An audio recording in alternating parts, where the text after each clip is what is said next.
বিভিন্ন ধর্ম বা ধার্মিক ব্যাপার তো বটে, বিশেষ করে ইসলাম ধর্মে আপনারা যে সমকামিতাকে হারাম বলেন, সমকামিতাকে কোনোভাবেই আপনারা সহ্য করতে পারেন না। যে কোনো ধার্মিক ইসলামিক মানুষ যে বলে যে সমকামিতা প্রকৃতি বিরুদ্ধ,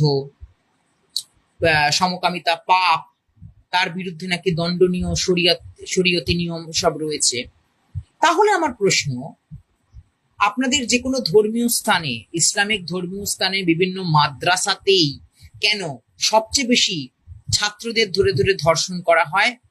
তাদের কেন পায়ু মৈথুন্যেই বেশি অ্যাটাকটা করা হয়? পায়ু মৈথুন্যের সঙ্গে সঙ্গম করেই কেন মাদ্রাসার শিক্ষকরা, তারা তো বড় বড় নাকি স্কলার, তারা বড় বড় নাকি হুজুর, তারা সেই হুজুরেরা কেন একটা ছেলের সঙ্গেই আহ যৌন সুখ বেশি আনন্দ উপভোগ করে?